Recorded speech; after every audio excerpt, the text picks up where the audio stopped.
Hello everybody, welcome to History Dad.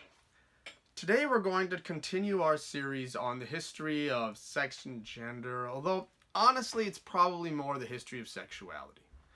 Um, and now this is a topic some people might not be that comfortable with, and I may be using some language that is a little explicit for them or getting into areas they aren't comfortable with their kids watching. So I am going to give everyone till the count of 5 to shut this off and go watch another video. Go watch my History of China series. There you go. All right, ready? 1, 2, 3, 4, 5. All right, if you're still here, good. On we go.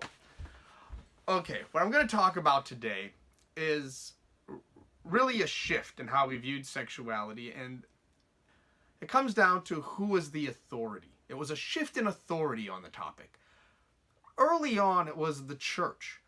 If you were having problems in your marriage, if you found yourself having urges that didn't quite fit, or you just were uncertain about what to do and things, or you'd go to a priest. You would go and confess, and they'd talk to you, and they'd say, no, that's okay, or they'd say, oh, that's not good. And they would have you do some prayers or something to repent, and you'd get absolution. Okay. Well, in the 18th to 19th century, a shift came with the Enlightenment. We started to turn towards science, and in terms of sexuality, that means we started to look towards the medical profession. It's important to realize that this was a big time for the medical profession. This is when they were really starting to rise as a profession. It just wasn't some guy who was a barber or some quack.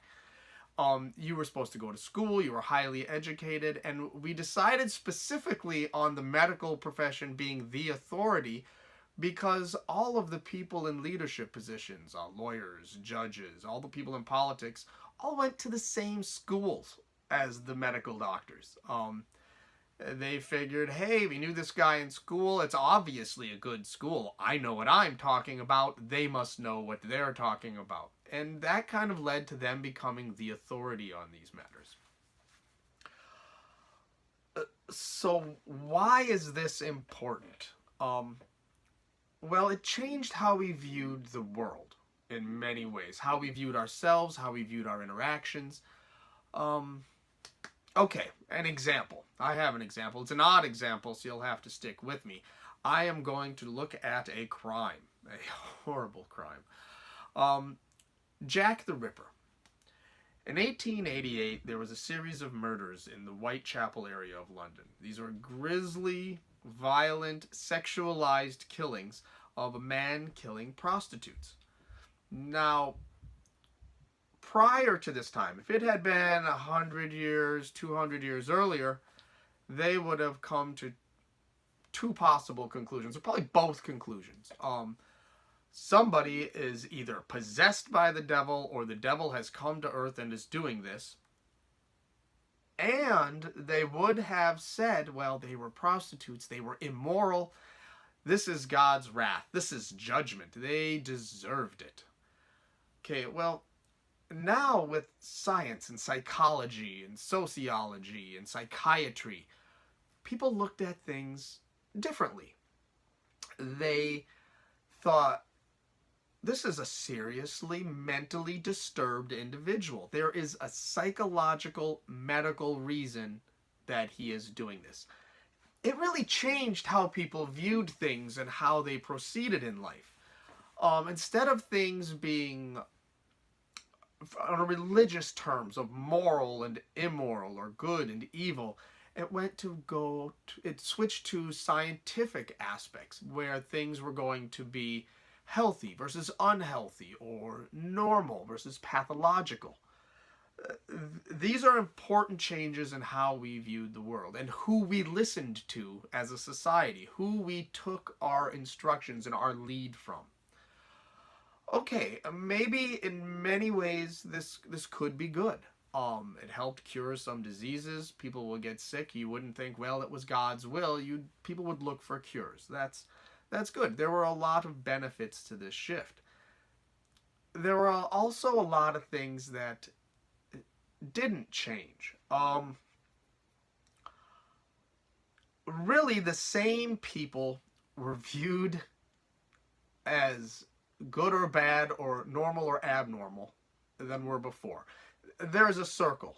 Michel Foucault referred to it as I think the circle of normalcy. Okay, so you had the same group of people in there, and the same group of people that did not fit in. For example, let's say you were gay. Before, you would go to your priest and say, I don't feel any attraction to women. I have these urges. What should I do about it? And the priest would say, oh, well, that's not good. You need to pray and repent, and these will go away. You just say so many Hail Marys or whatever. Go do this and go dwell on this, and you'll be fine. But it wasn't normal. They didn't say, oh, that's okay. That's natural. Now, the gay person would go to a psychiatrist, for example. And the psychiatrist would say, well, that's not normal. All right, little segue. Why would they say it's not normal? Well, there was a concept put forward by a lot of medical experts at the time. Guys like Richard von Krafft-Ebing. He's a good example. He, in the second half of the 1800s, and I think he died around 1902. Well, he had a theory, and it went along with other doctors, that in nature, everything had a function. Anything that people did or animals did that didn't fit that function was a perversion of that function.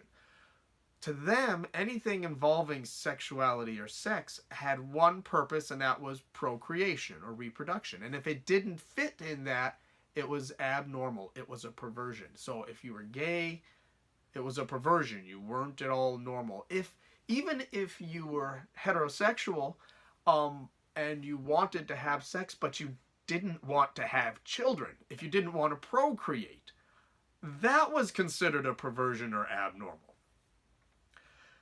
So really, if you were outside of that earlier circle of normalcy, you were still outside the circle of normalcy. They just had different reasons for it. They looked at it a different way, but socially, you were still kind of in the same boat. You may have even been worse off, because before you could be absolved for this, but now, let's say you're gay, and they try therapy or whatever other treatments they dream up, and you're still gay, then you're simply diseased. You're broken, abnormal. There was no absolution. So yes, the shift, the medicalization, changed how we viewed things, but in many respects, it kept things exactly the same way, just for different reasons. Okay, well, I think that's enough for today. I am going to cover more in the next section. I got a bigger segue going on, and yeah, we'll do that in another episode. As for right now, it's nice outside. Go outside, get some air, get some exercise, and we'll talk again soon. Bye.